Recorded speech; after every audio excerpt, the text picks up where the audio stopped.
الرحیم سورہ یاسین ہے، یہ مکہ میں نبی علیہ الصلوۃ والتسلیم پر نازل ہوئی۔ عموماً یاسین کو ہمارے ہاں کہا جاتا ہے یہ قرآن مجید کا دل ہے، لیکن سچی بات یہی ہے کہ اس صورت میں بھی اللہ تعالیٰ نے جیسے پچھلی صورت میں اپنا تعارف کرایا، اسی طرح اس صورت میں بھی اپنا زبردست تعارف کرایا ہے۔ یہ تعارف اس لیے بڑا ضروری ہے کہ ایک شخص جو دوسرے خداؤں پہ یقین رکھتا ہے، اس کے اس تصور کو توڑا جائے کہ ان خداؤں پر یقین غلط ہے، اور اس ذات پر یقین کرنا جو اتھارٹی رکھتی ہے، اختیارات رکھتی ہے اور کچھ کر بھی سکتی ہے، اس پہ یقین رکھنا یہی صحیح ایمان ہے۔ ایمان اور کفر کے درمیان جو فرق ہے وہ رب کی پہچان ہے، صحیح پہچان۔ جس نے اللہ کو صحیح پہچان لیا وہ حقیقت میں اللہ کا بندہ ہے، اور جو اللہ کو صحیح نہیں پہچانتا وہ پھر کسی اور کا بندہ بننے کی کوشش کرتا ہے، اور اس پہ رب ناراض ہوتا ہے کہ پیدا میں کرتا ہوں، کھلاتا میں ہوں، پلاتا میں ہوں، لیکن یہ اپنے منہ سے تعریف کسی اور کی کرتا ہے۔ جیسے ہمارے ہاں کہتے ہیں نا، مالا کسی اور کی جپتا ہے، یا ہاتھ ہیں تو کسی اور کے آگے پھیلاتا ہے۔ کیوں؟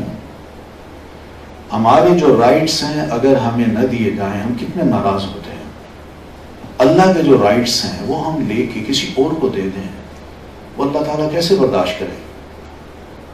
یہ وہ چیز ہے جو اس صورت میں مکی لوگوں کو سمجھانے کی کوشش کی اللہ نے، اور یہی چیز ہم تک چلی آ رہی ہے۔ آج بھی ویسے ہی ذہن کے بہت سے لوگ ہیں، ان کو بھی رب کی پہچان کی ضرورت ہے۔ تو اس وجہ سے قرآن مجید کا ایک بڑا عظیم حصہ ہے یہ صورت، مکہ میں نبی علیہ الصلوۃ والتسلیم پر نازل ہوئی۔ بسم اللہ الرحمن الرحیم، یاسین، یا اور سین یہ دو الگ الگ لیٹرز ہیں، حروف ہیں،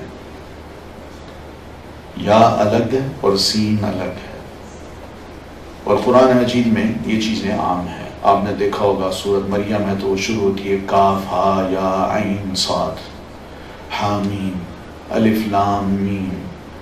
یہ حروف کیا ہیں؟ ان حروف کو کہا جاتا ہے حروف مقطعات، یعنی ایسے حروف جو کاٹ کاٹ کے پڑھے جاتے ہیں۔ کیوں؟ اس لیے کہ ان پر نہ زبر ہے، نہ زیر ہے، نہ پیش ہے، لیکن قرآن مجید کا حصہ ہیں۔ یہ صرف چیلنج کے طور پر اللہ تعالیٰ ان حروف کو لے آتے ہیں ان کو بابر کرانے کے لیے جو قرآن مجید کو اللہ کی کتاب نہیں سمجھتے، اور یہ کہتے ہیں کہ محمد الرسول اللہ صلی اللہ علیہ وسلم نے یہ خود بنائی ہے۔ تو اللہ تعالیٰ نے فرماتے ہیں دیکھیے قرآن مجید کے جتنے بھی حروف الفاظ ہیں وہ انہی حروف سے تو بنے ہیں۔ یاسین ہے، کاف ہا یا عین صاد ہے، الف لام میم ہے، حامیم ہے، نون، اس طرح کے جو الفاظ ہیں، قاف، یہ حروف مقطعات ہی ہیں نا، الگ الگ لیٹرز ہیں۔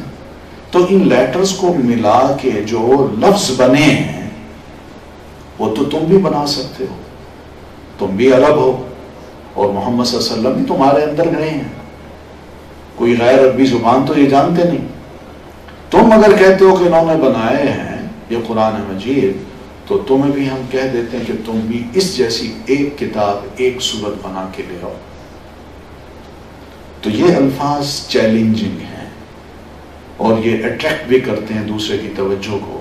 عرب میں یہ عام دستور تھا کہ جب وہ کسی سٹیج پہ کھڑے ہو کے گفتگو کرنا چاہتے اور پبلک کو اپنی طرف متوجہ کرنا چاہتے تو ایسا ہی کیا کرتے تھے، یاسین، قاف، نون، وہ سارے ادھر دیکھنے لگتے معاملہ کیا ہے۔ تو ایک انداز ہے اللہ تعالیٰ نے اپنایا ہے، مگر عرب جانتے ہیں کہ اس کی کیا ویلیو ہے، کیونکہ ہمارے ہاں یہ ٹرینڈ نہیں ہے نا، اس لیے ہمارے یہاں ہمیں یہ سمجھ آئے گا معلوم نہیں کیا ہے، لیکن عرب جانتے ہیں کہ ان حروف کا اس انداز سے پڑھنا کہ کہیں مد سے کھینچ کے پڑھ لینا اور کہیں اس کو بالکل ہی سمپل انداز سے پڑھنا، اس کی کیا ویلیو ہے وہ جانتے ہیں۔ ہر زبان کے اپنے اپنے ایک انداز ہوتے ہیں، تو اس کا معنی مفہوم اللہ ہی بہتر جانتے ہیں، کیونکہ یا الگ لیٹر ہے اور سین الگ لیٹر ہے، الف با تا ثا جیم ہا خا ہم پڑھتے ہیں، اب بتائیے ان کے کیا معنی ہیں؟ ہمیں تو پتہ نہیں ہے، لیکن اللہ تعالیٰ نے چونکہ ان کو قرآن مجید کا ایک حصہ بنا دیا ہے، اس لیے ہم یہ نہیں کہیں گے کہ یہ بیکار ہیں، نہیں، اس کا ضرور کوئی نہ کوئی مفہوم ہے، مگر کون جانتا ہے اس مفہوم کو؟ علماء مفسرین یہی لکھتے ہیں کہ اللہ اعلم بمرادہ، اللہ زیادہ بہتر جانتا ہے کہ اس کا معنی و مفہوم کیا ہے۔ دوسری بات یہ بھی ہے کہ قرآن مجید میں اللہ تعالیٰ نے 2 قسم کی آیات کو پیش کیا ہے ہمارے سامنے، ایک ہے قسم محکمات کی اور دوسری ہے متشابہات کی۔ محکمات کہتے ہیں پکی، زبردست ایسی آیتیں جو انتہائی مضبوط ہیں، پکی ہیں، ان کا معنی و مفہوم بالکل واضح ہے، اور انسان اس کو سنے پڑھے اس کو سمجھ آ جاتی ہے کہ ہاں اس کا مفہوم یہ ہے، تو ایسی آیات کو محکم آیت کہا گیا ہے۔ تو قرآن مجید میں بیشتر جو آیات ہیں، بیشتر سے میری مراد یہ کہ more than 80% سے بھی زیادہ، تو یہ آیات جو ہیں یہ کیا ہیں؟ بالکل محکم آیتیں ہیں، بالکل واضح ہیں، ہمیں پتہ ہے اس کا معنی مفہوم کیا ہے۔ لیکن انہی آیات میں کہیں کہیں کوئی ورڈز ایسے آ جاتے ہیں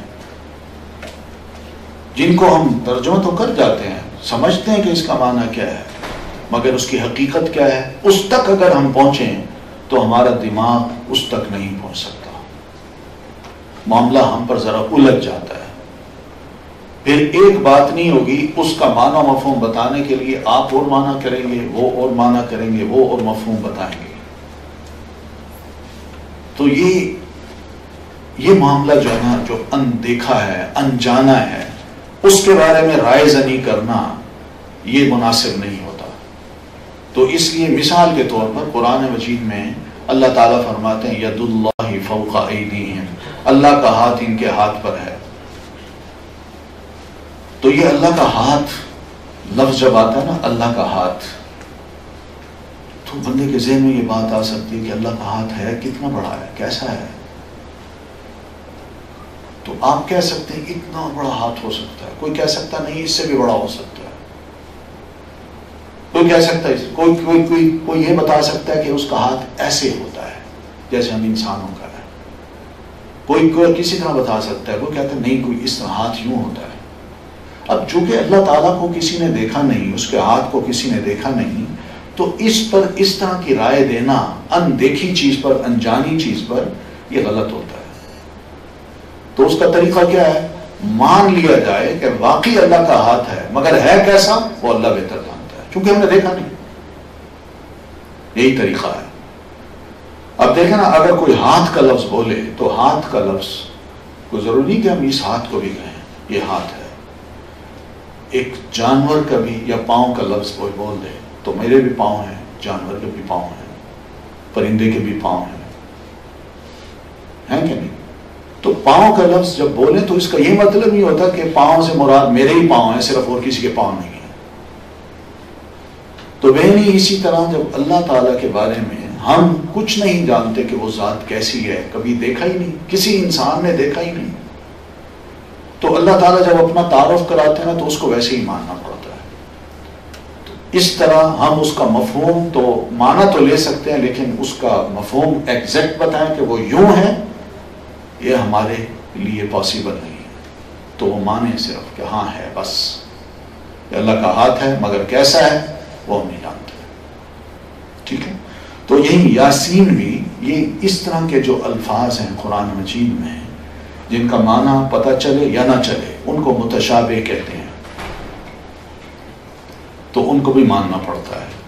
قرآن مجید میں اللہ تعالیٰ نے اہل علم کی یہ صفت بتائی ہے کہ علماء راسخ جو ہیں، جن کے پاس بڑا زبردست پکا علم ہے، جو پختہ ہو گئے ہیں اپنے علم میں، وہ بھی جب ان حروف کو پڑھتے ہیں یا ان الفاظ کو پڑھتے ہیں تو وہ یہی کہتے ہیں کہ اللہ ہی اس کو معنی و مفہوم کو زیادہ بہتر جانتا ہے، لیکن ہم اس پر ایمان لے آتے ہیں بس کہ واقعی اللہ کے کلمات ہیں، اللہ کے الفاظ ہیں۔ تو یاسین والقرآن الحکیم، قسم ہے قرآن کی جو الحکیم ہے، انتہائی محکم ہے۔ محکم کا مطلب یہ کہ اس کی ایک ایک بات اتنی پختہ ہے جو ناقابل تغیر ہے، اس کا ایک ایک مسئلہ وہ ایسا ہے کہ جس کو چیلنج نہیں کیا جا سکتا. حالات کچھ بھی بن جائیں، جو اصول، جو مفاہیم یا جو مسئلے یا جو نظریے قرآن مجید نے دیے ہیں، حالات کچھ بھی بن جائیں، وہ اتنے محکم ہے کہ کبھی وہ تبدیل ہو ہی نہیں سکتے. اور دوسرا یہ بھی کہ کوئی مائی کا لال اس کو تبدیل نہیں کر سکتا. یہ قرآن اتنا محکم ہے. لوگوں نے بڑی کوشش کی ہے پہلے زمانوں میں بھی. نبی علیہ الصلوۃ والتسلیم پر ادھر وہی اترتی تھی تو ادھر ریاض کے علاقے میں یمامہ ایک شہر تھا، وہاں یمامہ میں بیٹھا ایک شخص وہ دعوے کرتا ہے کہ وہی مجھ پر بھی نازل ہوتی ہے. تو اس کا ایک ساتھی تھا اس دور میں، عمرو بن عاص رضی اللہ تعالیٰ عنہ، جو بعد میں مسلمان ہوئے. وہ کسی وقت کوئی ٹریول کرتے وہاں پہنچے یمامہ میں. اس کو مسلمہ تھا جس نے نبوت کا دعویٰ کیا تھا. تو اس سے جب ملے تو وہ کہتا ہے تمہارا جو اس طرف جو نبی ہے اس پر سنا ہے وہی نازل ہوتی ہے، وہ کیا ہے؟ اس نے کہا بڑی اچھی وہی ہے، سنتے ہیں تو واقعی عقل مانتی ہے اس کو. ابھی وہ مسلمان نہیں ہوئے. وہ کہتا ہے ایسی وہی تو مجھ پر بھی نازل ہوتی ہے. کہ اچھا تم پر بھی نازل، کون سی وہی ہے؟ تو وہ کہتا ہے یا ضفدع بنت ضفدع، اے مینڈک، مینڈک کی بیٹی مینڈک. وہ اس طرح بناتا کیا، للماء تقدرین وللماء تنقین، نہ پانی کو تم گدلا کرتی ہو اور نہ پانی کو صاف رکھتی ہو. یعنی اس طرح کی وہ باتیں کر رہا ہو. اور عمرو بن عاص سنتے ہیں، مسکرا پڑتے ہیں. وہ کہتا ہے کیسی ہے وہی ہے؟ عمرو بن عاص نے کہا یہ وہی کسی کو، محلے کے بچوں کو بھی نہ بتانا، وہ بھی جب سنیں گے تو ہنسیں گے.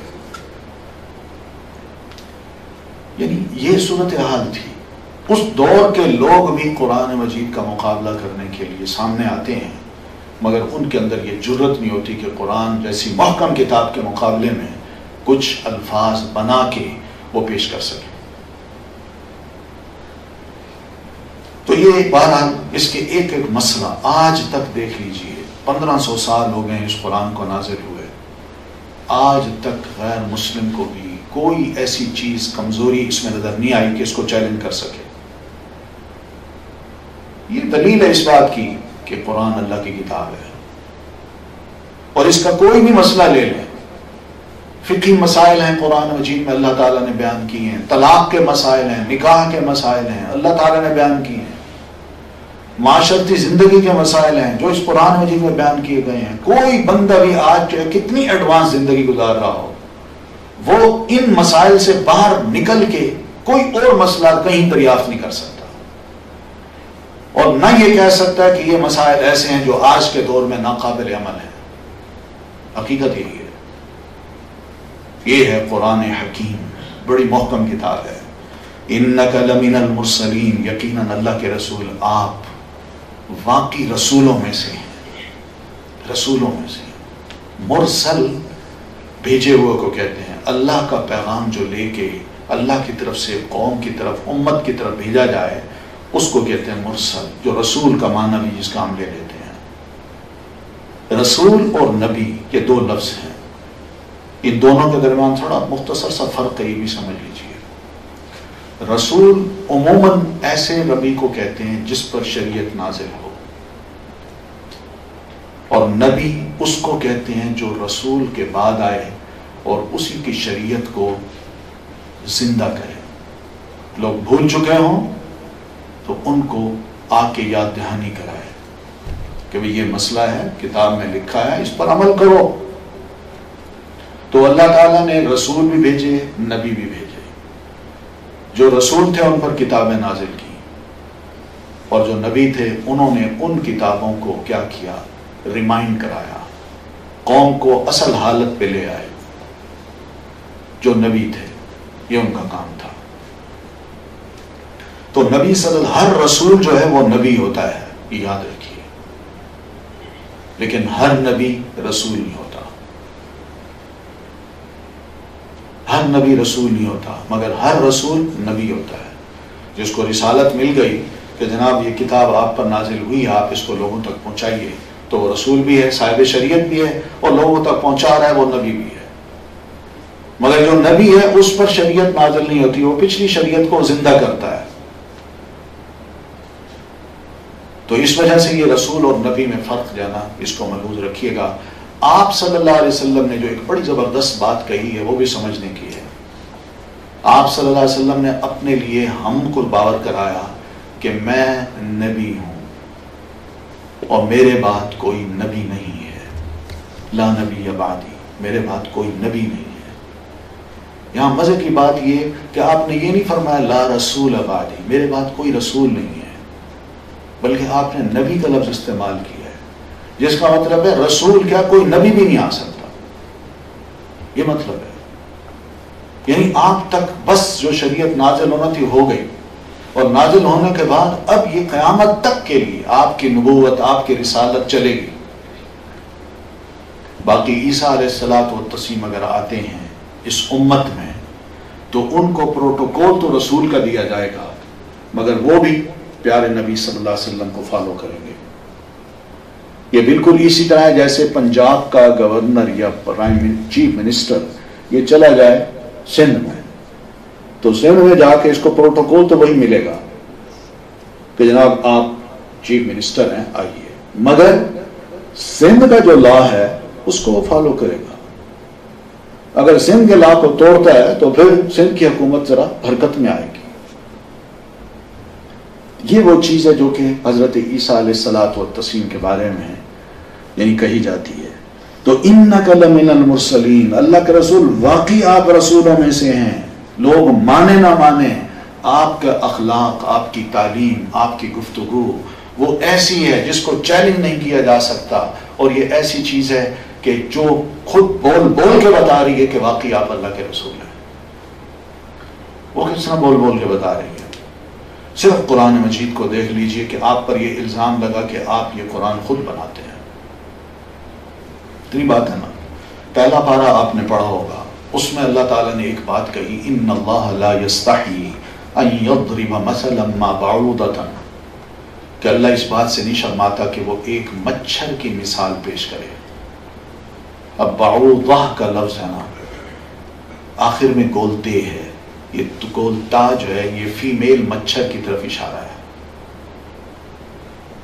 بعوض بغیر تا کے یہ میل مچھر کو کہتے ہیں، اور بعوضہ یہ فیمیل مچھر کو کہتے ہیں۔ پھر اس کے بعد لفظ ہے فما فوقہا، اور اس کی بھی جو اس فیمیل مچھر کے اوپر ہوتی ہے۔ اب صرف ان لفظوں کو دیکھیے، بعوضہ فما فوقہا کو، یہ ایسی زبردست چیز ہے جو دلیل ہے اس بات کی کہ واقعی آپ اللہ کے رسول ہیں، اور یہ قرآن اللہ کی کتاب ہے۔ فیمیل مچھر یہی سارا کام کرتی ہے، یہی ہمیں آ کے ڈستی ہے، یہی اپنی آنکھوں سے ہمارے جسم کے اس حصے کو معلوم کر لیتی ہے کہ یہاں خون ہے، اور یہی میں نے بیٹھنا ہے اور یہیں جا کے خون سک کرنا ہے۔ میل مچھر کا یہ کام نہیں ہوتا، فیمیل مچھر ہی، فیمیل مچھر کو اللہ نے 200 کے قریب آنکھیں دے رکھی ہیں، پھر یہی انڈے دیتی ہے، اسی کے بچے بڑھتے ہیں، اور اس میں جو فیمیل ہیں وہ یہی کام کرتے ہیں۔ پھر ہر فیمیل جو ہے اس کے بارے میں کہا فما فوقہا، اگر میں مچھر کی مثال کیا، مچھر کے اوپر جو چیز ہے میں اس کی بھی مثال دے سکتا ہوں۔ وہ اوپر کیا ہے؟ وہ اوپر کیا ہے؟ دیکھیے آج کی جو سائنس ہے، یا کیا کہتے ہیں اس کو، یہ دوربینیں جو ہیں، یہ مائکروسکوپ، یہ جب انہوں نے جب اسی فیمیل مچھر کو سامنے رکھا تو ان کو محسوس ہوا کہ ہر فیمیل مچھر کے اوپر اس کی ایک جوں ہوتی ہے، جوں، اور وہ جوں اس پہ رینگ رہی ہوتی ہے، زندہ جوں ہے، زندہ جوں، اور اس کے اوپر رینگ رہی ہوتی ہے۔ سوچئے 1500 سال پہلے کیا اللہ کے رسول ایسی بات کر سکتے تھے؟ یعنی ایک مچھر، اور مچھر کیا وہ تو بڑی معمولی چیز ہے، اللہ فرماتے ہیں مچھر سے بھی بڑھ کر اور بھی انتہائی کمزور چیز جو اس کے اوپر ہے، اس کی جوں ہے، میں اگر اس کی مثال بھی دینا چاہوں سمجھانے کے لیے تو مجھے کوئی شرم نہیں آئے گی۔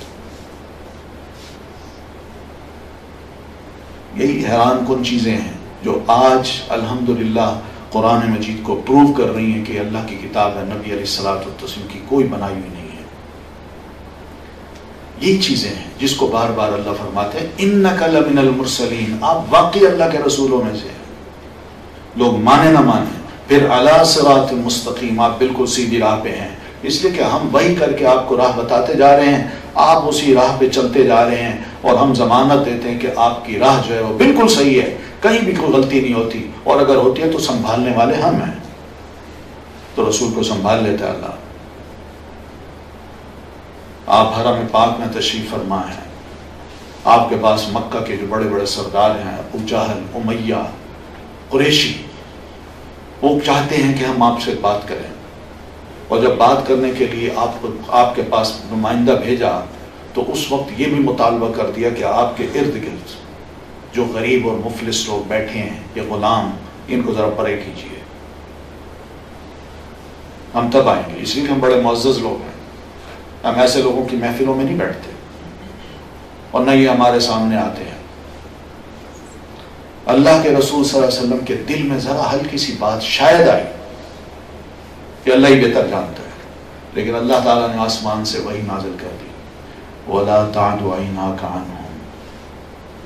اللہ کے رسول، جو لوگ مومن بن کے آپ کے ارد گرد بیٹھتے ہیں، ان کو اپنی مجلس سے ہرگز نہ دور کیجیے گا، اور نہ اپنی آنکھوں کو ذرا ان سے پھیرنا ہے، دوسری طرف نگاہ نہیں اٹھانی، توجہ انہیں پر رکھنی ہے، اس لیے کہ ان لوگوں نے جس عالم میں آپ پر ایمان لا کے ایمان کا ثبوت دیا ہے، وہ تقاضا کرتا ہے کہ ان کا احترام کیا جائے۔ فوراً نبی علیہ الصلوۃ والتسلیم کو ہدایت کر دی۔ یہ وہ چیز ہے کہ اللہ آپ کو سنبھال لیتا تھا۔ یہی ہے صراط مستقیم، کہ آپ سیدھے راہ پہ ہیں، ہمیں سنبھالنے والا کون ہے؟ ہمیں کوئی نہیں سنبھال سکتا سوائے شریعت کے۔ یہی قرآن، یہی نبی علیہ السلام کے ارشادات، اس لیے تو آپ کی زندگی ہمارے نمونہ بنا دی۔ اس قسم کی غلطیاں ہم سے ہوتی ہیں، جب ہوتی ہیں تو اس وقت یہی سبق یاد دلایا جاتا ہے، دیکھیے رسول نے اگر بالفرض ایسے کر لیتے تو اللہ تعالیٰ نے ان کو پہلے سے ہی آگاہ کر دیا تھا، تو ہم تو آپ کے غلام ہیں، ہمیں تو اس سے بڑھ کر آپ کی اطاعت کرنی چاہیے۔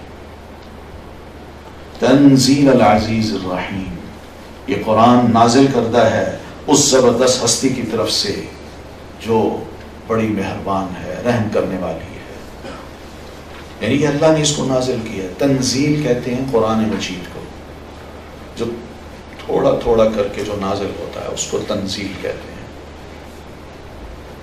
آپ سب جانتے ہیں کہ آپ صلی اللہ علیہ وسلم پر قرآن مجید کٹھی ایک کتابی صورت میں نازل نہیں ہوا، تھوڑا تھوڑا کر کے نازل ہوا ہے، جتنی ضرورت ہوتی تھی اتنا ہی اللہ تعالیٰ نازل کرتے تھے، کبھی 5 آیتیں، کبھی 10 آیتیں، کبھی آیت کا چھوٹا سا حصہ بھی، اور کبھی پوری کی پوری صورت، لیکن مور دین 90% جو قرآن اترا ہے وہ یہی 5 آیتیں 10 آیتیں، 5 آیتیں 10 آیتیں، اسی صورت میں اترا ہے۔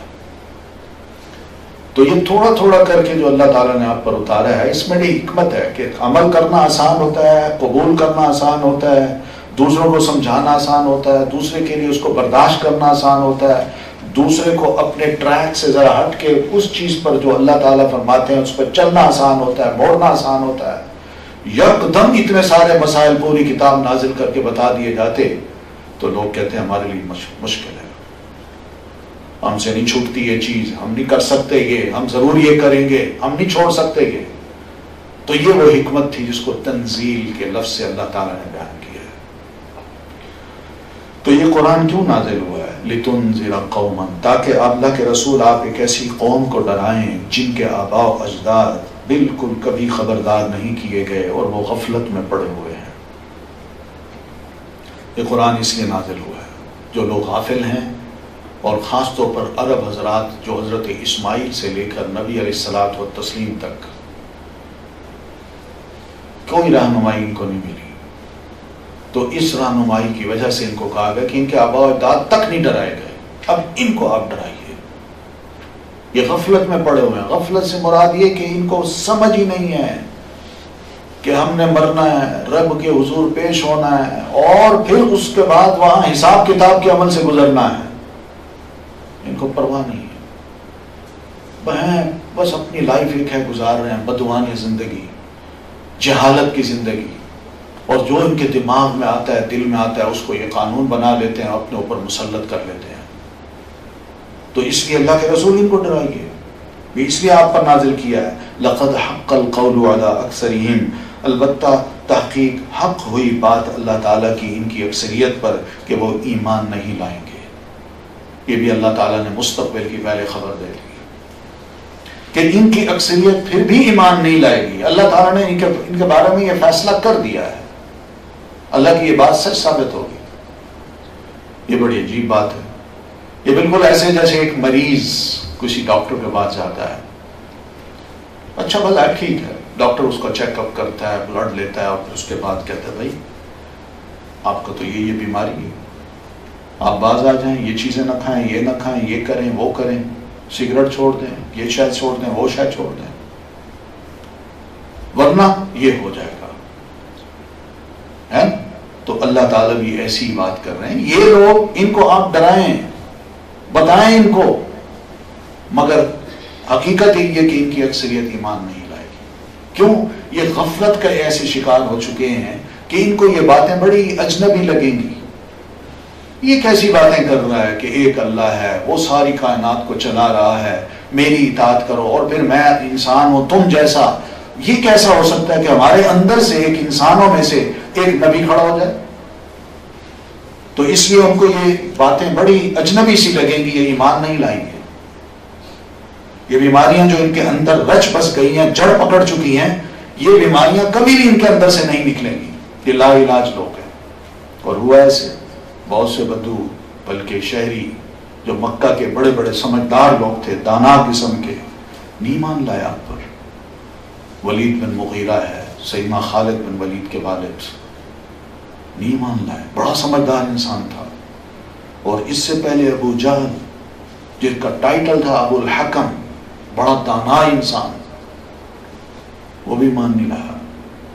امیہ بہت زبردست انسان تھا, لیکن وہ بھی ایمان نہیں لایا. بڑے بڑے لوگ ایمان نہیں لائے. یہ اس کی طرف اشارہ ہے. اِنَّا جَعَلْنَا فِي أَعْنَاقِهِمْ أَغْلَالًا فَهِيَ إِلَى الْأَذْقَانِ, یقیناً ہم نے ڈال دی ان کی گردنوں میں توق, اور یہ توق ان کی ٹھوڑیوں تک ہے. فَهُمْ مُقْمَحُونَ, تو سر اٹھائے ہوئے ہیں. خدا نہ خواستہ ایک گردن کا ہلکا پھلکا فریکچر ہو جائے, یا کوئی بون جو ہے آگے پیچھے ہو جائے, تو پھر کیا ہوتا ہے؟ ڈاکٹر کیا کرتے ہیں؟ وہ دیتے ہیں نا ایک, تو بندہ جب پہنتا ہے تو پھر اس کی کیا حالت ہوتی ہے؟ وہ یوں بھی نہیں دیکھ سکتا, یوں دیکھتا ہے. تو یہ تو خیر بیماری کی وجہ سے ہے, لیکن ان کی جو خیالت تھی, وہ جو زبردست بیماری تھی ان کے اندر, وہ کفر کی تھی, بے ایمانی کی تھی. وہ نہیں چاہتے تھے کہ ہم نبی صلی اللہ علیہ وسلم کی بات کو, قرآن کو ذرا سر جھکا کے سنیں, آپ کا احترام کریں, اور اس کو کوئی وزن دیں جو بات کہی جا رہی ہے. بلکہ وہ اکڑتے تھے, ان کی گردن اکڑی رہتی تھی. تو یہ وہ گردن کا اکڑنا جو ہے نا, دنیا میں اللہ تعالیٰ نے تکبر ان کے دماغ کے اندر بھر دیا تھا, جس کی وجہ سے ان کی اکڑ ایسی تھی کہ کبھی بھی اپنے سر کو جھکا کے غور کرنے کے عادی نہیں تھے. ان کی حالت تھی. وَجَعَلْنَا مِن بَيْنِ أَيْدِيهِمْ سَدًّا, اور ہم نے بنا دی ان کے سامنے ایک دیوار, وَمِن خَلْفِهِمْ سَدًّا, اور ان کے پیچھے بھی ایک دیوار ہم نے بنا دی. فَأَغْشَيْنَاهُمْ, پھر ہم نے ڈھانپ دیا ان کو. فَهُمْ لَا يُبْصِرُونَ, تو وہ نہیں دیکھ پاتے. آگے پیچھے دیوار ہی دیوار ہو, اور بندہ کہیں درمیان میں کھڑا ہو, اس کے آگے بھی دیوار ہو, پیچھے بھی دیوار ہو. بتائیے سب کچھ اندھیرا ہے اس کے آگے, دیوار کے پیچھے کیا ہے اس کو کچھ پتہ نہیں. بالکل یہی صورتحال ان کی ہو جاتی تھی کہ اللہ تعالیٰ نے ان کے کفر اور بے ایمانی کی وجہ سے ان کے ارد گرد کفر کی اور بےایمانی کی ایسی دیوار قائم کر دی ہے کہ ان کو جو روشنی ہے دین کی، رسول اللہ صلی اللہ علیہ وسلم کی سیرت کی، وہ نظر ہی نہیں آ رہی، یہ دیکھتے ہی نہیں ہیں۔ فَهُمْ لَا يُبْصِرُونَ، یہ دیکھ ہی نہیں پاتے، یہ حالت ہو گئی ان کی۔ اس لیے اللہ کے رسول وَسَوَاءٌ عَلَيْهِمْ أَنذَرْتَهُمْ، اب برابر ہے معاملہ، آپ ان کو ڈرائیں یا نہ ڈرائیں، فَهُمْ لَا يُؤْمِنُونَ، یہ ایمان نہیں لائیں گے۔ یہ مقدر ہے، جس کو تقدیر کہتے ہیں۔ اللہ نے ان کے مقدر میں اپنے علم کے مطابق یہ فیصلہ کر دیا، اور اللہ کو یہ فیصلہ کرنا پڑتا ہے، اللہ کرتا ہے۔ آپ بتائیے کوئی انجینئر جب اس چیز کو بنائے گا تو ساتھ ہی ایک چھوٹا سا بروشر بھی دے گا، یہ چیز اس طرح کام کرے گی اور اتنے عرصے کی اس کی گارنٹی ہے کیا؟ یہی چیز اللہ تعالیٰ نے ہمارے لیے بھی کر دی کہ اس کا صحیح استعمال کرو گے تو یہ کام آئے گی، اور اگر نہیں کرو گے تو یہ بیکار ہو جائے گی۔ یہی وہ چیز ہے جس کو مقدر کہا جاتا ہے، تقدیر جس کو کہا جاتا ہے۔ یہ اللہ نے اپنے پاس یہ علم رکھا ہے، ہمیں نہیں دیا، اور حقیقت یہ ہے کہ اللہ کا بڑا احسان ہے کہ اس نے ہمیں ہمارے ساتھ کل کو کیا ہونا ہے اس کا علم اس نے ہمیں نہیں دیا۔ یہ اللہ نے بڑا بے مہربانی کی ہے ہم پر۔ اگر اس نے ہمیں کل کا علم دیا ہوتا تو ہم ایک لمحے کے لیے بھی نہ جی سکتے، ایک لمحے کے لیے بھی خوش نہ ہوتے۔ اس کی مثال خواہش تو ہوتی ہے بندے کو، جیسے ہم ٹیلی فون کرتے ہیں، ٹی وی پہ بیٹھا ہے ایک بندہ، وہ کہتا ہے جی آپ اپنا نام بتائیں، میں آپ کو بتاؤں آپ کی شادی کب ہوگی، کس سے ہوگی۔ یہ سب کیا ہے؟ کہانت ہے، کہانت۔ یہ غلط چیزیں ہیں، یہ کل کی باتیں ہیں۔ ہمیں چند لمحے بعد کیا ہونے والا ہے اس کا بھی علم نہیں، چل جائے کہ ہم اتنے بڑے بڑے دعوے کریں اور ان لوگوں سے مستقبل کے بارے میں اس طرح کے سوالات کریں۔ کل کی بات میں اس کی مثال یوں دوں گا کہ مثلا کسی کے ہاں کوئی بچہ پیدا ہوتا ہے اور ماں باپ کی خواہش ہے کہ کاش اس کا مستقبل ہمیں پتا ہوتا کہ کل کو کیا بنے گا۔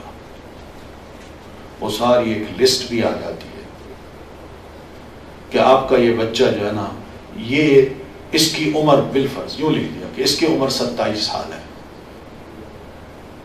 ماں باپ یہ سنتے پریشان ہو جاتے، یہ پڑھے گا، آپ اس کو بڑے لاڈ پیار سے پالیں گے، پوسیں گے، یہ بہت خوبصورت بچہ بنے گا، بڑا بااخلاق ہوگا، والدین کے ساتھ اس کا بڑا بہترین تعلق ہوگا اور بڑی احترام کرے گا، کہنا مانے گا، پڑھے گا، پڑھائی میں بہت تیز ہوگا، اور پڑھتے پڑھتے یہ یونیورسٹی جائے گا، یونیورسٹی میں جا کے اس کو گولڈ میڈل ملے گا، اور پھر اس کے بعد اسکالرشپ لے کے باہر کی دنیا میں چلا جائے گا، وہاں جا کے یہ اعلیٰ ڈگری لے گا، اور ڈگری لے کے یہ واپس آئے گا۔ تو 26 سال کی عمر میں واپس آئے گا، پھر کوئی جاب شروع کر دے گا، تو اتنے میں آپ اس کی شادی طے کریں گے، فلاں لڑکی سے اس کی شادی ہوگی، تو بارات جائے گی، اس کو لے کے آ رہی ہوگی، تو نہر کے پل کو کراس کرتے دوران اس کا ٹائی راڈ کھلے گا، اور یہ گاڑی سمیت، دلہن سمیت یہ دریا میں جا کے فوت ہو جائے گا۔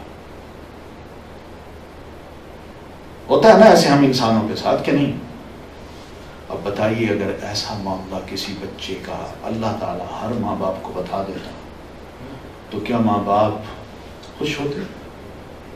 وہ تو پہلے دن ہی رونے بیٹھ جاتے، ان کو خوشیاں دیکھنا نصیب ہی نہ ہوتا۔ یہی وہ چیز ہے جس کو میں کہہ رہا ہوں کہ اللہ کا بڑا احسان ہے کہ اس نے مستقبل کا علم اپنے پاس رکھا ہے، ہمیں نہیں بتایا، اور ہمیں نہ بتا کے ہمیں کم از کم جو بھی وقت ہمارے مقدر میں ہے اس سے انجوائے کرنے کا، لطف اندوز ہونے کا ایک موقع دیا ہے۔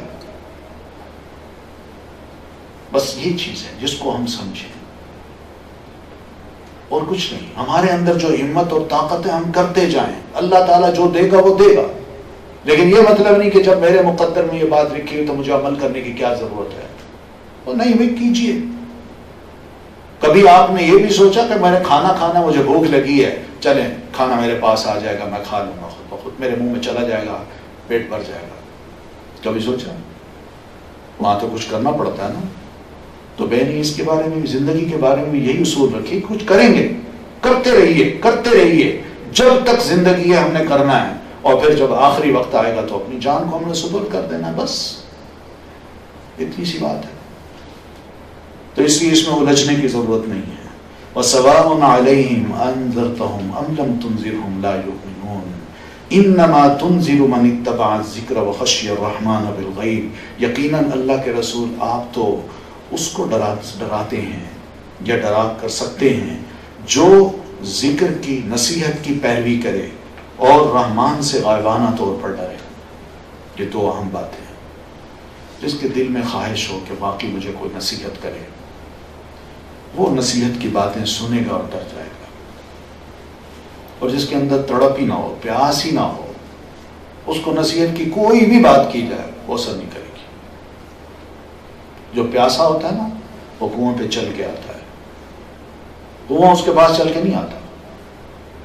تو اس لیے جس کو پیاس ہے کہ واقعی مجھے نصیحت چاہیے، میں انسان بننا چاہتا ہوں، مجھے پتہ چلے کہ کھرا کیا ہے، کھوٹا کیا ہے، صحیح کیا ہے، غلط کیا ہے، جو یہ چاہتا ہے، اچھائی کیا ہے، برائی کیا ہے، اس کے درمیان تمیز کرنا چاہتا ہے، تو اس نصیحت کے پاس آئے، یہ سنے، اور اس نیت سے سنے کہ واقعی میں اس پر عمل کرنا چاہتا ہوں، تب جا کے وہ دین کی بات کو سنے گا، رسول کی بات سنے گا یا قرآن کی بات سنے گا اور اس پر اثر کرے گی۔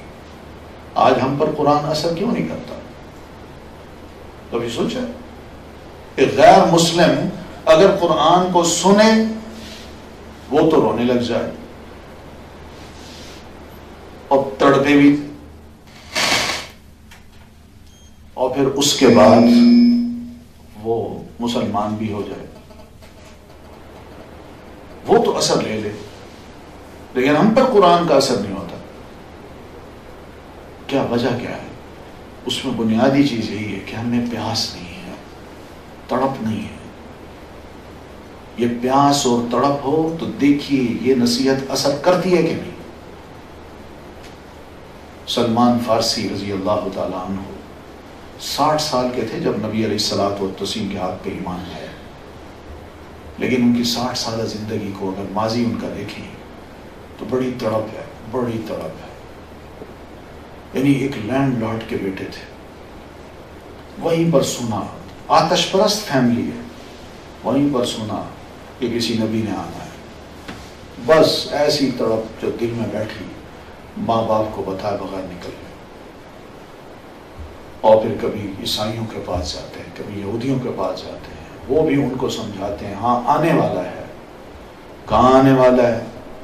ایک راہب نے ان کو بتایا کہ تم اس علاقے میں چلے جاؤ، تو وہاں گئے تو کسی یہودی نے ان کو غلام بنا لیا مدینہ میں، اور پھر وہیں رہے آرام سے۔ پھر حتیٰ کہ نبی علیہ الصلوۃ والتسلیم جب ہجرت کر کے مدینہ پہنچے تو یہ آپ کے پاس آئے، اور وہ علامتیں جو نبی علیہ الصلوۃ والتسلیم کی ان کو بتائی نہیں تھی وہ انہوں نے آپ میں دیکھی، اور دیکھنے کے بعد ایمان لاتے ہیں۔ 60 سال تک تڑپتے رہے ہیں، اور بالآخر اللہ تعالیٰ نے وہ راہ دکھا دی۔ یہ ہے وہ چیز۔ پھر گھر بیٹھے یہ چیز نہیں ملتی، کچھ نہ کچھ کرنا پڑتا ہے۔ وَخَشْيَ الرَّحْمَنَ بِالْغَيْبِ، اور رحمان سے انجانے میں، اندیکھے میں ڈرے بھی صحیح۔ یہ پہلے ہم اس پہ بات کر چکے ہیں۔ تو یہ دو کوالٹیز جس کے اندر ہوں گی وہی قرآن کا اثر لے گا اور اس کا دل پسیجے گا، وہ قرآن کے آگے جھک جائے گا اور جو اللہ کہے گا اس طرح کرنے کی کوشش کرے گا۔ فَبَشِّرْهُ بِمَغْفِرَةٍ وَأَجْرٍ كَرِيمٍ، ایسے لوگوں کو اللہ کے رسول آپ دو چیزوں کی خوشخبری دے دیجئے۔ پہلی یہ کہ مغفرہ، پچھلے جتنے گناہ ہیں میں معاف کر دوں گا، اور دوسری خوشخبری یہ ہے اس کے لیے کہ وَأَجْرٍ كَرِيمٍ، مر کے جب میرے پاس آئے گا تو بڑا محترم قسم کا میں اس کو اجر دوں گا، جس میں اس کی عزت ہوگی، احترام ہوگا۔ یہ دو چیزیں اللہ نوازنے کو تیار ہے۔ اِنَّا نَحْنُ نُحْيِي الْمَوْتَى، یقین مانیے ہم ہی ہیں جو مردوں کو زندہ کریں گے، وَنَكْتُبُ مَا قَدَّمُوا وَآثَارَهُمْ، اور ہم لکھ رہے ہیں جو انہوں نے آگے بھیجا اور ان کے آثار کو بھی۔ یہ بات یہ ہے کہ بندے دنیا میں جتنا عرصہ رہنا چاہیں رہیں، ختم بھی ہو جائیں، لیکن یہ حقیقت ہے کہ ہم نے ان مردوں کو دوبارہ زندہ کرنا ہے، اور ہم ہی کریں گے، کوئی اور نہیں کرے گا۔ یہ ہمارا فیصلہ ہے۔ مراد یہ کہ مر کے سب نے میرے پاس آنا ہے، پھر میں ان کا کچا چٹھا کھول کے ان کو دکھا دوں گا۔ یہ تمہارے کام ہے، ہاں یا نہ، کیا کہتے ہو؟ اور بندہ اقرار کے سوا کچھ بھی نہیں کہہ سکے گا۔ تو یہ ہونا ہے، سب کے ساتھ ہونا ہے، ایک وقت آنا ہے۔ جو ہم کر رہے ہیں، میں پہلے بھی عرض کر چکا ہوں، ہمارا ریکارڈ صاف شفاف طریقے سے تیار ہو رہا ہے۔ معمولی سی نیکی، معمولی سی غلطی، اس کو بھی اللہ تعالیٰ نہیں چھوڑ رہا، اور انصاف دینا ہے اس روز۔ تو جب یہ طے شدہ ہے تو کیوں نہ ذکر کی ہم پیروی کریں۔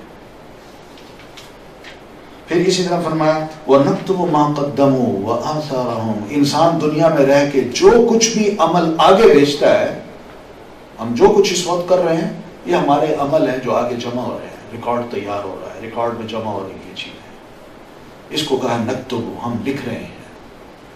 پھر وَآثَارَهُمْ، اور دنیا میں رہ کے کچھ عرصے کے بعد جب فوت ہو کے دنیا سے رخصت ہو جاتے ہیں، اور دنیا میں انہوں نے اپنے اپنے جو اثرات چھوڑے ہیں، کسی نے اچھا اثر چھوڑا، کسی نے برا اثر چھوڑا، تو جو بھی اثرات چھوڑے ہیں ان اثرات کو بھی ہم لکھ رہے ہیں۔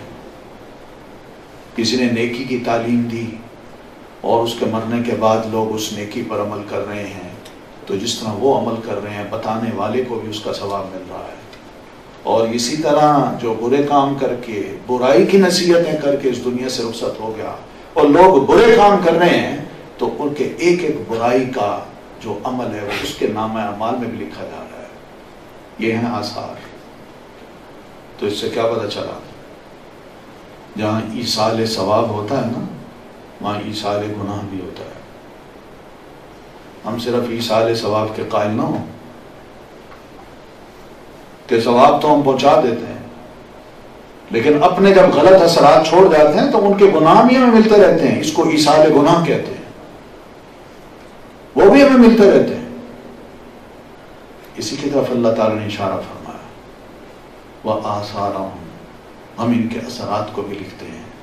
یہ نبی صلی اللہ علیہ وسلم کی ایک حدیث شریف بھی ہے جس میں آپ فرماتے ہیں جو شخص اسلام میں کوئی اچھا طریقہ رائج کر کے، اچھی بات، اچھی نصیحت رائج کر کے، یعنی پبلک میں چھوڑ کے چلا جاتا ہے، تو جو جو عمل کر رہا ہے اس کا عمل اس کو بھی مل رہا ہے، اور جو بتانے والا ہے اس کے کھاتے میں بھی وہ ثواب لکھا جا رہا ہے۔ اور بے نصیحت کا کوئی الٹے کام چھوڑ گیا ہے، گناہ کارانہ، تو جو اس پر عمل کر رہے ہیں وہاں اس کو گناہ جہاں مل رہا ہے، تو بتانے والے کو بھی اس کا گناہ مل رہا ہے۔ وَكُلَّ شَيْءٍ أَحْصَيْنَاهُ فِي إِمَامٍ مُبِينٍ، اور ہم نے ہر شے کو گن گن کے کاؤنٹ کر کے لکھ رکھا ہے۔ یہ احصیناہ کا مطلب ہے۔ اور اللہ تعالیٰ کا گننا جو ہے وہ معمولی نہیں ہے۔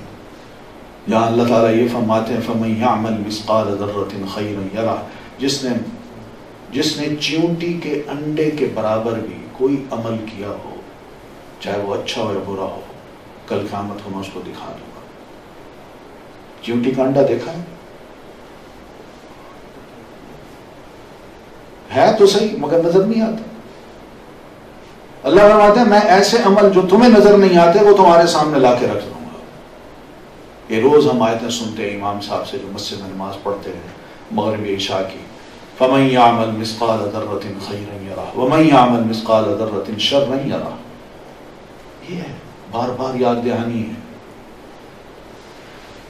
تو یہ امام مبین سے مراد کیا ہے کہ بندے کا نامہ اعمال، اس میں اللہ تعالیٰ فرماتے ہیں واضح طور پر ہم نے ایک ایک شے کو گن کے اس کے لیے تیار کر رکھا ہے۔ یعنی حیرت ہوتی ہے کہ اتنی ڈرانے والی یہ آیات ہیں اور اس کا اثر ہم پہ نہیں ہوتا، اور جبکہ حقیقت یہ ہے کہ ہم نے یہاں رہنا نہیں ہے، یہاں سے رخصت ہونا ہے۔ یہ دنیا رہنے کی جگہ نہیں ہے۔ سب کچھ جو ہمارے پاس ہے اس میں مٹی مٹی ہونا ہے۔ جو ہمارے عمل ہیں وہ ہمارے ساتھ جائیں گے، اس کی تیاری کرنی چاہیے۔ یہی سب سے بڑی ذہانت ہے، سب سے بڑی دانشوری یہی ہے۔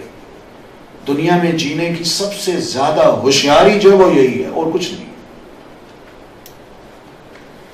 پھر اس کے بعد فرمایا وَضْرِبْ لَهُمْ مَثَلًا أَصْحَابَ الْقَرْيَةِ. اللہ کے رسول ان کو مکی لوگوں کو ایک بستی والوں کی مثال پیش کیجیے. یہ بستی کون سی ہے؟ مفسرین نے لکھا ہے یہ بستی انطاکیہ نام کا ایک شہر ہے، یہ اس کی طرف اشارہ ہے. یہ انطاکیہ ترکی کا وہ بارڈر جو سیریا کے ساتھ ملتا ہے، یہ اسی بارڈر پہ ہے ترکی کا شہر لیکن سیریا کے بارڈر پہ ہے. اتفاق سے مجھے یہ شہر دیکھنے کا اتفاق ہوا ہے جب میں 85 سے 89 تک اسکاٹ لینڈ میں پی ایچ ڈی کر رہا تھا، تو اسی دوران مجھے جانے کا اتفاق ہوا ترکی، اور پھر اس کے بعد سیریا، پھر ایجپٹ، جارڈن اور سعودی عرب سے ہوتا ہوں واپس آیا. تو میں اس شہر میں بھی گیا. تو اس شہر میں جا کے اسی آیت کو سامنے رکھ کے میں اس شہر میں گیا. تو شہر میں جا کے میں نے سب سے پہلے میوزیم دیکھا. تو اس میوزیم میں نے جو عجیب چیزیں دیکھی وہ یہ تھی کہ پلرز تھے ٹوٹے ہوئے، آدھے پلر، بہرحال فل نہیں تھے، کوئی بڑا سائز کا تھا، کوئی چھوٹے سائز کا، کوئی بالکل ہی چھوٹے سائز کا، وہ پلر پڑے تھے. اور پورے فرش کے فرش جو ہے نا وہ بھی میوزیم میں پڑے ہوئے تھے. پھر اسی طرح کچھ فرش ایسے تھے جو بڑے نازک سے تھے، یا دیواریں تھیں بڑی نازک سی تھیں، ان دیواروں کے جو بچے کھچے آثار تھے وہ دیواروں پہ لگائے ہوئے تھے. تو یہ میوزیم کی شکل تھی جس کو دیکھ کے واقعی اندازہ ہوتا تھا کہ قرآن مجید میں اللہ تعالیٰ نے یہاں جو بیان فرمایا ہے یہ کوئی ایسا حادثہ ہے جو نبی علیہ الصلوۃ والتسلیم کی آمد سے کچھ عرصہ پہلے ہوا ہے. اور مفسرین نے یہی لکھا ہے کہ بہت سے مفسرین کی یہ رائے ہے کہ حضرت عیسیٰ علیہ الصلوۃ والتسلیم کے کچھ مبلغ یہی جو تھے، اللہ تعالیٰ نے ان کو یہ منصب دیا، تو یہ لوگ گئے اسی بستی میں اور انہوں نے دعوت و تبلیغ کا کام کیا. مگر لوگوں کا جو رد عمل تھا وہ بڑا شدید سی قسم کا تھا. تو جو واقعہ ہوا ہے اس کو اللہ تعالیٰ نے یہاں قرآن میں بیان کیا ہے. تو کیا ہے یہ بستی؟ اس کی مثال دیجیے کہ اذ جاء المرسلون، ہم نے ان کے پاس اپنے رسول بھیجے.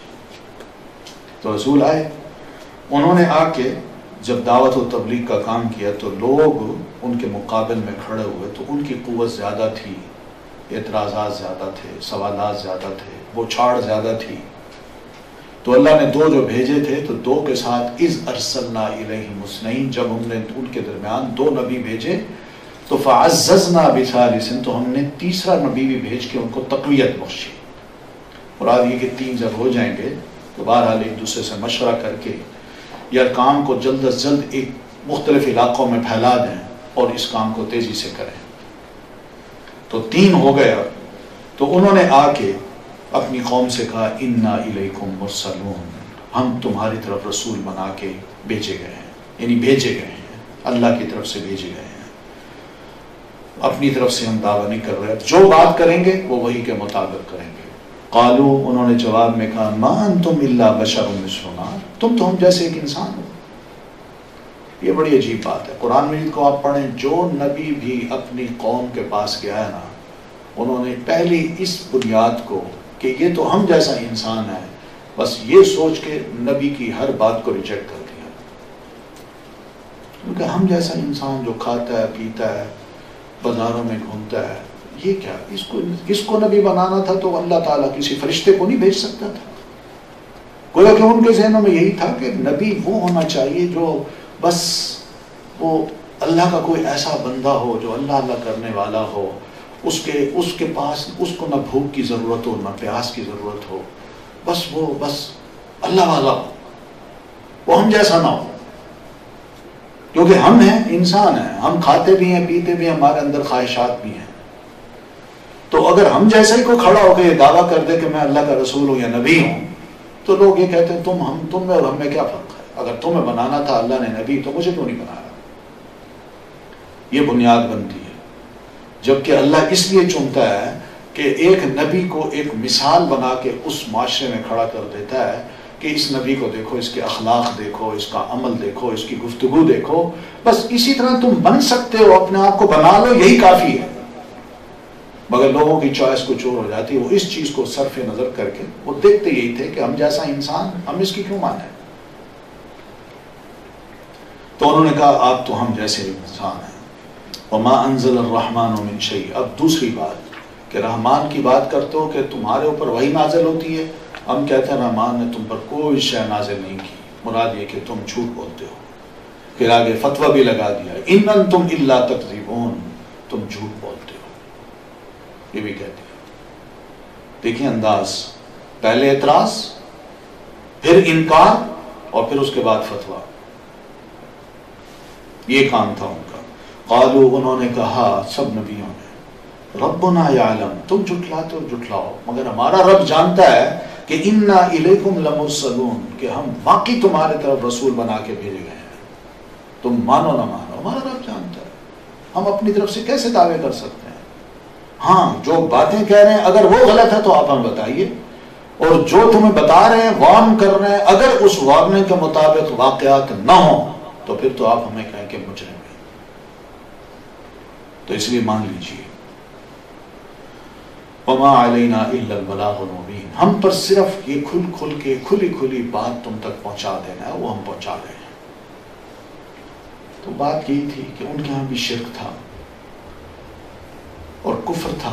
انبیاء کو وہ نہیں مان رہے تھے، شرک اللہ کے ساتھ وہ کر رہے تھے، اور بھی معاشرے کی کوئی خرابیاں ہو سکتی ہیں اس کی اصلاح کی طرف بھی نشاندہی کی ہوگی انہوں نے، مگر سب کہہ کے کہ نہیں ہم نہیں مانتے. تھوڑی سی اپنی جو مرغوبات ہیں، خواہشات ہیں، ان کے خلاف کسی کی بات جو ہے نا اس پر زد لگاتی ہو تو بندے کیا کرتے ہیں فوراً انکار کر دیتے ہیں. یہ چیز ہمیں پسند نہیں ہے. تو یہاں بھی یہی ہوا ہے. تو قالوا انا تطیرنا بکم، اب وہ کہنے لگے کہ ہم نے آپ کے بارے میں فعل بد لی ہے. تطیرنا یہ کیا ہے؟ پرانے دور میں، جاہلی دور میں لوگ کیا کرتے تھے، پرندے کو کوئی خاص پرندہ ہو یا اپنے ہاتھ میں جو پرندہ ہے اس کو یوں اڑاتے تھے، یا دیوار پہ بیٹھا ہوا پرندہ ہے اس کو دیکھ کے فوراً یہ سوچ لیتے تھے کہ میں نے یہ سفر کرنا ہے، اگر یہ پرندہ ادھر اڑ گیا تو میں نہیں کروں گا، اگر ادھر اڑ گیا تو میں کروں گا. اسی سے طیر کہتے ہیں پرندے کو. تو پرندے کو دائیں یا بائیں طرف اڑتا دیکھ کے اپنے لیے فال نکال لیتے تھے کہ میرے لیے یہ سفر کرنا مبارک ہوگا یا نہیں. یا پھر اسی طرح ان کے ہاتھوں میں وہ تیر بناتے تھے، تیروں سے بھی فال لیتے تھے. تیر چھوڑا فضا میں کہ اگر یہ ادھر جا کے گرا تو میں سفر کروں گا، اگر ادھر گرا تو نہیں کروں گا، اگر ادھر گرا تو یہ کام کروں گا، اگر ادھر گرا تو نہیں کروں گا. گویا کہ ہر کام کے لیے انہوں نے مستقبل کے فیصلے ان تیروں سے اور پرندوں سے اپنے لیے نکلوانا شروع کر دیا. تو اسی طرح انہوں نے تیر چلایا ہوگا یا پرندے کو اڑایا ہوگا کہ بھئی یہ نبی ہمارے درمیان آئے ہیں، تمہارا کیا خیال ہے؟ وہ پرندہ ادھر اڑا تو کہہ دے انا تطیرنا بکم، ہمیں تو جو فال نکلی ہے وہ بڑی بد نکلی ہے، تم ہمارے اندر نحوست ہو. یہ انہوں نے فیصلہ کر دیا. وہ ایک اللہ کا نبی جو اللہ کی بات کر رہا ہے وہ قابل قبول نہیں ہے، لیکن اپنا جو اڑایا ہوا تیر ہے یا پرندہ ہے، اور پرندے کے وہم و گمان میں بھی نہیں ہوگا کہ میں ادھر جو اڑ رہا ہوں یہ بدبخت انسان جو ہے اپنے ایمان کا فیصلہ میری اس اڑان پہ کر لے گا کہ میں مانوں کہ نہ مانوں. یعنی انسانی عقل اتنی مات کھا جاتی ہے کہ وہ صحیح فیصلہ بھی نہیں کر پاتے. ایسے لوگ جو اللہ سے کٹ جاتے ہیں اور دوسروں سے جوڑتے ہیں، یہ ایسے لوگ ہو جاتے ہیں. تو اسلام نے تو صاف کہہ دیا لا طیرۃ فی الاسلام. نبی علیہ السلام فرماتے ہیں کہ اسلام میں کوئی فال وال نہیں ہے، کوئی بدفالی نہیں ہے. جو ہونا ہے اللہ کی طرف سے ہونا ہے. یہ پرندے، یہ دھاگے، یہ تیر یہ کچھ نہیں کر سکتے، کچھ نہیں کر سکتے. اس لیے کہ انہوں نے کیا کرنا ہے، ہم انسان ہیں، ہمارا مستقبل ہے. اللہ تعالیٰ نے یہ چھوٹی چھوٹی مخلوق بنائی ہے کہ ہمارے لیے کیا ہیں، ہم ان سے معزز ہیں، بڑے ہیں، اشرف المخلوقات ہیں. ہم ان کے بارے میں فیصلے کریں یا وہ ہمارے بارے میں فیصلے کریں؟ لیکن انسانی عقل ہے، اس کے اپنے فیصلے ہیں. اب نبیوں کے بارے میں پرندوں سے یا تیروں سے وہ فال نکال رہے اور کہتے ہیں تطیرنا بکم، ہم نے تمہاری فال بد نکالی ہے. تم ہمارے اندر ایک نحوست ہو، ہمارا معاشرہ اچھا بھلا تھا، تم آئے ایسی باتیں کر دیں کہ ہماری آپس میں لڑائیاں شروع ہو گئی، ہمیں جھگڑے میں ڈال دیا، گھر گھر میں لڑائیاں شروع ہو گئی، باپ ہے تو وہ نہیں مان رہا اور بیٹا ہے تو وہ تمہارے ساتھ لگ گیا ہے، اس طرح کی باتیں، یہ فعل بد ہے۔ تو بہرحال ایسی فعل بد جو ہے شریعت میں ناجائز ہے۔ اس لیے دیکھیے وہ کہتے ہیں لَإِن لَمْ تَنْتَهُوا، اگر تم باز نہ آئے تو لَنَرْجُمَنَّكُمْ، ہم تمہیں مار مار کے پتھر مار مار کے سنسار کر دیں گے، وَلَيَمَسَّنَّكُمْ مِنَّا عَذَابٌ أَلِيمٌ، اور ہماری طرف سے تمہیں بڑا دردناک عذاب ملے گا، چھوئے گا، ایسی سزا دیں گے جو کسی نے آج تک نہیں دی ہوگی۔ یہ ہے ملیٹنسی۔ اسلام کی بات جو برداشت نہیں کرتا وہ کس انتہا تک جاتا ہے، اس کو کہتے ہیں ملیٹنسی، انتہا پسندی۔ یاد رکھیے مسلمان نہیں ہو سکتا انتہا پسند، جس کو پتہ ہے شریعت کیا ہے وہ انتہا پسند نہیں ہو سکتا۔ ہاں اس کا جو مخالف ہے وہ ان باتوں کو برداشت نہ کرتے ہوئے انتہا تک جا سکتا ہے، اور لوگ جاتے ہیں، لوگ جاتے ہیں، اور جب سارے کام کر بیٹھتے ہیں کہتے ہیں اٹ واز آور فالٹ۔ پڑھا نا کل آپ نے بیان پڑھا، امریکن جو فارن سیکرٹری ہے اس کا بیان پڑھا، اخبار پڑھا کرنا، وہ کہتے ہیں واقعی عراق میں ہم گئے، ہماری سب سے بڑی غلطی تھی اور ہم نے غلطی کی ہے، تباہ بھی کر دیا، بندوں کو بھی مار دیا، کئی لاکھ بندے مار گئے، لیکن اب کہتے ہیں کہ ہماری غلطی تھی۔ یہ صورت ہے۔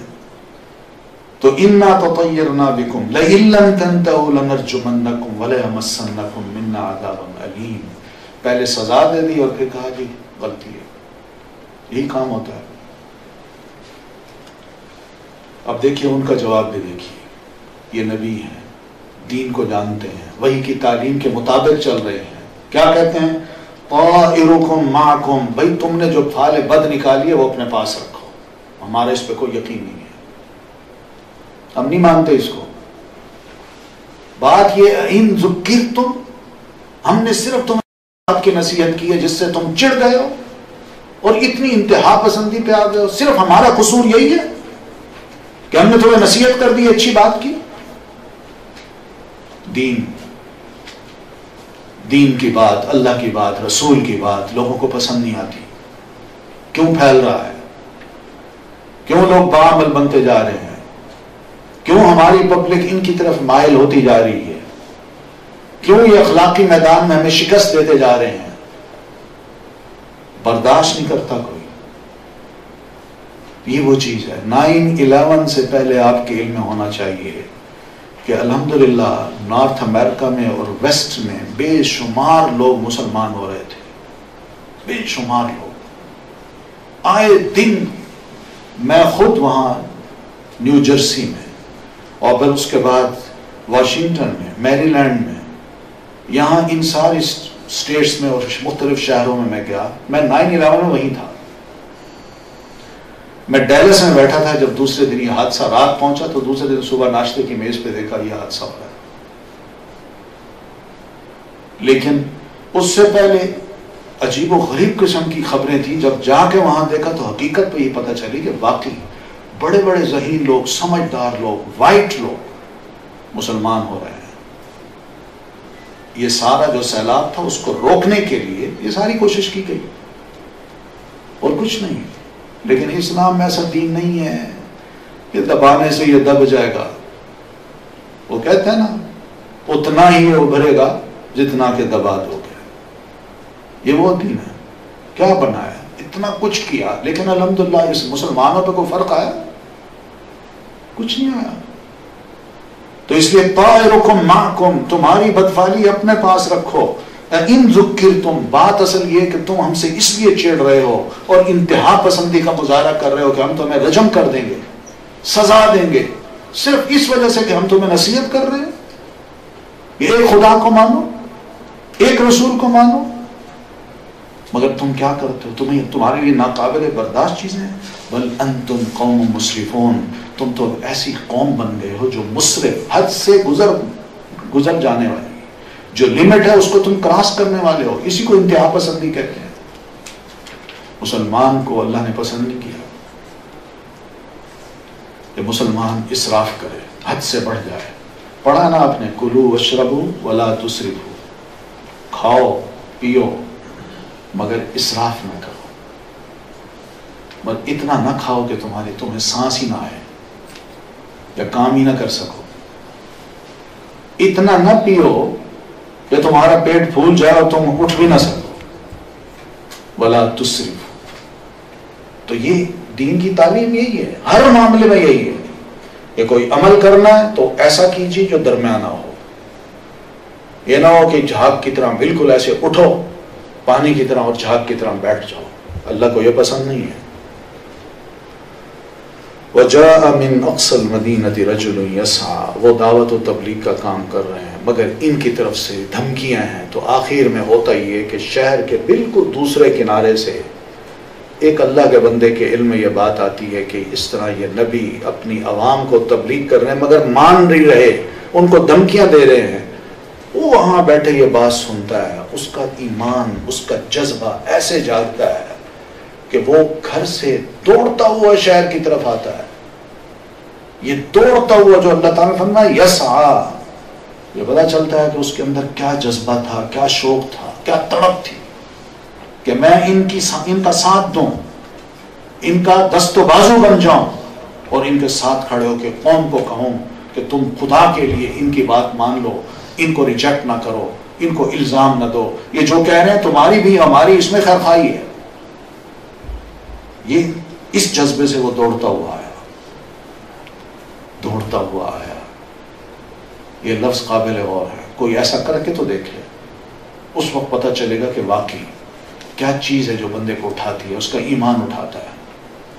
قال یا قوم اتبعوا المرسلین، تو وہ بولا قوم کے سامنے آ کے، او میری قوم، اتبعوا المرسلین، یہ جو رسول ہیں ان کی تم تابعداری کرو، مان لو ان کی باتیں. یہ جھوٹ نہیں بول رہے، صحیح کہہ رہے ہیں، یہ رسول ہے. میرا جملہ تمہیں بتا رہا ہے کہ یہ رسول ہے، ان کی پیروی کرو. اتبعوا من لا يسألكم اجرا وهم مهتدون، ان کی اس لیے پیروی کرو، انہوں نے تم سے کوئی پیسے نہیں مانگنے، کوئی پیسے نہیں مانگ رہے تم سے، اجر نہیں مانگ رہے. یہ صرف اور صرف تمہیں کہہ رہے ہیں ایک اللہ، ایک رسول، یہ کتاب، یہ تعلیم، یہ وحی. بس کو اپنی ذات کی طرف نہیں بلا رہے، اپنی عبادت نہیں کروا رہے، اپنے آپ کو نہیں منوا رہے، بلکہ یہ کہہ رہے ہیں کہ جس کے آگے ہم جھکتے ہیں تم بھی اس کے آگے جھک جاؤ. یہ خود ہدایت یافتہ ہیں تو تمہیں بھی کہہ رہے ہیں کہ تم یہ ہدایت پالو. ان کی خواہش سوائے اس کے اور کچھ نہیں. وَمَا لِيَ لَا أَعْبُدُ الَّذِي فَطَرَنِي وَإِلَيْهِ تُرْجَعُونَ. قوم نے بہرحال اس کی باتیں سنی اس نوجوان کی تو اس پر اعتراض بھی جڑے. تو اس نے کہا وَمَا لِيَ، کیا ہے میرے لیے، لا أَعْبُدُ الَّذِي، کہ میں عبادت نہ کروں اس ذات کی، فطرنی، جس نے مجھے پیدا کیا ہے. پھر وَإِلَيْهِ تُرْجَعُونَ، اور اسی کی طرف تم سب لوٹائے جاؤ گے. میں اگر اعلان کر رہا ہوں تو اس میں میرا کیا قصور ہے؟ کون سی ایسی غیر عقلی بات ہے یا بے وقوفانہ بات ہے کہ میں یہ کہوں کہ میں ایک اللہ کی عبادت کرتا ہوں اور دلیل اس کی یہ ہے کہ اس نے مجھے پیدا کیا ہے. جو پیدا کرتا ہے عبادت اسی کی جاتی ہے. اور یہی بات تمہیں سمجھائی جا رہی ہے. تم مجھے تو کہہ رہے ہو میں غلط ہوں، تم کون سے صحیح ہو؟ اور پھر سب نے لوٹ کے جانا بھی اللہ کی طرف سے، اللہ کی طرف ہے. تو جب وہاں جانا ہے، کسی اور جگہ نہیں جانا، کسی اور خدا کے پاس نہیں جانا، تو کچھ تیاری کر رہے ہو. اتخذ من دونی آلہۃ، کیا میں بنا لوں اللہ کے سوا کچھ الہ جس طرح تم نے بنا رکھے ہیں.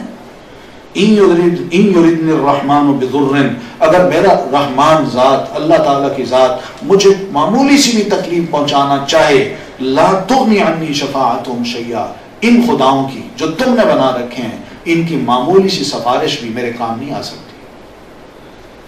تو میں اس اللہ کی عبادت کیوں نہ کروں جبکہ یہ بے بس ہیں، وہ اللہ سب کچھ کرنے والا ہے.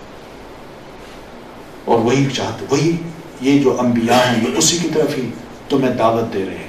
تو پتہ یہ چلتا ہے ان آیات سے کہ ان کے ہاں شرک تھا، وہ غیر اللہ کو پوجتے تھے. اس کے آگے جھکتے تھے، ان کی باتیں کرتے تھے، اور نبی نے آ کے جب ایسی باتیں کہیں تو ان کے وہ مخالف ہو گئے. اور اس نوجوان نے بھی آ کے دلائل جو دیے اس میں صاف کہہ دیا کہ میں اس اللہ کی عبادت کیوں نہ کروں جس نے مجھے پیدا کیا ہے. ان کی میں کیوں کروں جو کچھ بھی نہیں کر سکتے؟ اگر میرا اللہ چاہے مجھے تکلیف دینا تو کیا ان خداؤں میں کوئی ہمت ہے کہ اس تکلیف کو دور کر سکے؟ یہ اس کی دلیل تھی. وَلَا يُنْقِذُونَ، اور اگر اللہ مجھے پکڑنا چاہے تو ان کے اندر اتنی ہمت ہی نہیں ہے کہ مجھے بچا سکے. یہ بھی ہے. تو جو کچھ کر ہی نہیں سکتے میں ان کی عبادت کیوں کروں؟ جو بہت کچھ کرنے والا ہے میں اس کو کیوں نہ مانوں؟ انی اذا لفی ضلال مبین، میں تمہارے کہے میں آ کے اگر ان خداؤں کی عبادت کروں جو تم نے بنا رکھے ہیں، جن کی حالت یہ ہے کہ کچھ بھی نہیں کر سکتے، تو میں تو پھر کھلی گمراہی میں ہوا. اللہ نے عقل دی ہے، سمجھ دی ہے، دماغ دیا ہے، سوچ دی ہے، میں اس کے مطابق فیصلہ کیوں نہ کروں؟ کیا میں اپنے آپ کو اپنی آنکھیں بند کر لوں، اپنے دماغ پہ لوہے کی ٹوپی چڑھا دوں، آنکھیں بند کر کے کسی کو فالو کرنے لگ جاؤں؟ یہ نہیں ہو سکتا. انی آمنت بربکم فاسمعون، سنو میں تمہارے رب پر ایمان لایا ہوں، میری بات غور سے سن لو. کھلم کھلا اعلان کر دیا اس نے. یہ ہے ایمان کا اظہار. ایمان کا مزہ جو چکھ لے نا، ایک دفعہ ٹیسٹ چکھ لے، تو وہ اپنے ایمان کو اندر نہیں رکھتا، وہ ظاہر بھی کر دیتا ہے اور کہتا ہے اس کے مطابق ہوگا، کچھ بھی ہو جائے، اور وہ کر گزرتا ہے. بس یہ کہا تو بہرحال قوم آگے بڑھی، اس کو مار دیا، شہید کر دیا اس کو. اور یہی انطاکیہ میں ایک مسجد میں گیا، اس مسجد کا نام تھا مسجد حبیب النجار. یہ جو جس کو شہید کیا گیا، اس کا نام بھی مفسرین نے حبیب النجار رکھا ہے، بتایا ہے. نجار کہتے ہیں کارپینٹر کو، حبیب اس کا نام تھا اور النجار وہ اس کا پیشہ تھا. تو یہ مسجد اسی کے نام سے تھی. میں اس مسجد میں گیا، امام صاحب تھے کوئی ترکی، ان سے سلام کیا، مگر وہ سمجھے نہیں، نہ عربی سمجھے نہ انگریزی سمجھے. تو خیر وہی کاریگر ایک بزرگ بیٹھے ہوئے تھے، وہ کھڑے ہوئے میرے پاس آئے تو مجھے کہتے ہیں انت عربی، کیا تم عربی ہو؟ میں نے کہا نہیں. کہتے کون ہو؟ میں نے کہا انا پاکستانی، میں پاکستانی. جو ہی میں نے کہا پاکستانی، اس اللہ کے بندے نے یوں ہاتھ کیا اور پکڑ کے نا مجھے بڑا زور سے بھیجا، بڑا وارملی. پاکستان کیسے آئے ہو؟ ہاتھ پکڑ لیے، چھوڑے ہی نہ. میں نے کہا یہ مسجد دیکھنے آیا تھا، سنا ہے حبیب النجار کی مسجد ہے. کہتے ہیں ہاں، اس میں ایک بڑی اہم چیز ہے جو میں آپ کو دکھاؤں. تو وہ بھاگتے ہوئے گئے کہیں کسی گھر سے یا کسی آفس سے کچھ چابیاں لے آئے. تو مسجد کا ایک گیٹ ادھر سے تھا، ایک باہر نکلتا تھا، دوسری طرف گلی میں نکلتا تھا. اس کی گلیاں بھی ایسی تھیں جیسے ہمارے یہاں لاہور کی گلیاں ہیں نا، چھوٹی چھوٹی گلیاں، ویسے اس محلے کی گلیاں ایسی تھیں. تو وہ جو دروازہ تھا، اس دروازے کے اندر مسجد میں داخل ہوں تو ادھر سائڈ پہ ایک پرانا انداز کا وہ دروازہ جو ہمارے ہاں ہوتا ہے، یعنی اس کی کنڈی لٹک رہی ہوتی ہے اور پھر اس کو اٹھا کے یوں بند کرتے ہیں، تو اس طرح کی وہ کنڈی تھی. تو انہوں نے وہاں تالا کھولا تو نیچے سیڑھیاں تھیں. تو مجھے کہنے لگے آئے نیچے آئے. تو میں نیچے گیا، تو نیچے گئے تو بیسمنٹ میں کمرہ ہے. تو اس کمرے کے بالکل دیوار جو ہے نا، اس دیوار کے اوپر ہی ایک چھوٹی سی کنارے دیوار کے ایج پہ ایک گول سی قبر بنی ہوئی تھی. کہنے لگے یہ قبر ہے اس کی. میں نے کہا یہ گول کیسی ہے؟ کہنے کے بعد یہ کہا جاتا ہے کہ اوپر یہ جو پہاڑ ہے اس پہ لے جا کے انہوں نے ذبح کیا تھا اس کو.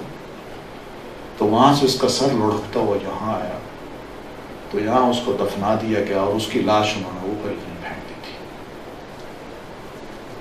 چلے ہوگا ایسے. پھر وہاں سے باہر نکلے تو یہ جو دوسرا دروازہ تھا، اس دروازے سے جب ہم باہر نکلے تو باہر مسجد کے باہر ہی گلی میں ہی مسجد کی طرف ایک تھڑا بنا ہوا تھا، تھڑا. تو اس تھڑے پہ 3 قبریں بنی ہوئی تھی. مجھے کہنے لگے کہ یہ وہ قبریں ہیں جن کا ذکر قرآن مجید میں آتا ہے نا، 3 نبی بھیجے تھے، یہ ان 3 انبیاء کی قبریں ہیں. لوگ یہ کہتے ہیں لیکن انہوں نے فرموں کے بات نہیں کی. کہتے ہیں لوگ یہ کہتے ہیں. چلو میں نے دیکھی وہ خبریں. پھر اس کے بعد میں نے کہا چلیے السلام علیکم. میں نے کہا نہیں آپ نہیں جا سکتے, میرے گھر چلے. یہ رو پڑے میرے اپنے. میں نے جھٹکا بھی دیا, میں نے کہا مجھے جانے دیں. انہوں نے ایک ہاتھ سے اپنی داڑھی پکڑی اور دوسرے ہاتھ سے اپنی میری, اور کہتے ہیں اشہد ان لا الہ الا اللہ اشہد ان محمد رسول اللہ, میں مسلمان ہوں, آپ کو دعوت دے رہا ہوں, آپ میرے گھر نہیں آتے. اور رو پڑے. میں نے کہا چلے. تو بہرحال اس کا نام بھی حبیب نجار تھا. اتفاق سے میں نے نام پوچھا, گھر جا کے ذرا بے تکلف ہوئی باتیں پوچھی, تو کہنے میرا نام حبیب ہے, میں کرتے کیا کہ میں کارپینٹر ہوں. میں نے کہا تو یہ وہ چیز ہے جو کہ اپنی آنکھوں سے میں نے وہاں دیکھی ہے. اللہ ہی بہتر جانتا ہے یہ وہی قبریں ہیں یا ہو سکتا ہے وہی ہوں, اور مسجد تو بہرحال انہی کے نام سے معروف ہے. تو یہ بندہ اس کو وہاں شہید کر دیا گیا. جو ہی اس کو شہید کیا گیا قیلا کہہ دیا گیا ادخل الجنہ, جنت میں داخل ہو جاؤ. سبحان اللہ, یہ ایمان کی قیمت ہے. تو بندہ اظہار کر دے بس کہ میں مومن ہوں, اور اس کا نتیجہ کچھ بھی نکلے, چاہے اس کی جان ہی کیوں نہ جاتی ہو, یہ ورت ہے. لیکن جو ہی جان گئی آگے ایک بہت بڑا منظر, بہت بڑا ریوارڈ اس کے لیے تیار ہے. وہ کیا ہے کہ قیلا کا مطلب یہ کہ مرتے ہی فوراً اس کی جان جو ہی نکلی, اس موقع پہ آرڈر ہم نے دے دیا کہ ادخل الجنہ, جنت میں داخل ہو جاؤ. جو ہی اس کو یہ خوشخبری ملی تو کہتا ہے یا لیت قومی یعلمون, کاش کہ میری قوم جان لیتی. بما غفر لی ربی, اس وجہ کو جس کی وجہ سے میرے رب نے مجھے معاف کر دیا. ایمان لانا ہی تھا نا, ایک سمپل سی بات تھی. مخالفت کرنا بھی بڑا سمپل ہے, لیکن ایمان لانا بھی بڑا سمپل ہے. لیکن کاش لوگوں کو یہ بتاؤ ایمان کی کیا قیمت ہے, اللہ تعالیٰ کس طرح مومن کو عزت دیتے ہیں, اور مرتے ہی وہ کہاں اس کا انجام ہوتا ہے, کتنا بہترین ہوتا ہے. کاش کہ میری قوم اس بات کو جان لیتی. بما غفر لی ربی, پھر وجعلنی من المکرمین, اور پھر میرے رب نے مجھے بڑے باعزت لوگوں میں شامل کر دیا. جنت میں جو بھی جاتا ہے اس کی عزت ہوتی ہے. وہ عزت یہی ہے, یعنی قرآن مجید میں بھی ہے سلام, ہر دروازے پہ من کل باب, جنت کے ہر دروازے پہ ہر انٹرنس پہ فرشتے کھڑے ہیں, اور آنے والے جنتی کو السلام علیکم رحمت اللہ, گارڈ آف آنر پیش کیا جا رہا ہے فرشتوں کی طرف سے. اور یہ سلام جو ہے جس کا بہت سے معنی علماء نے لیے ہیں کہ تم اب یہاں سلامتی سے رہو گے, وہ دنیا کی فکریں نہیں ہیں.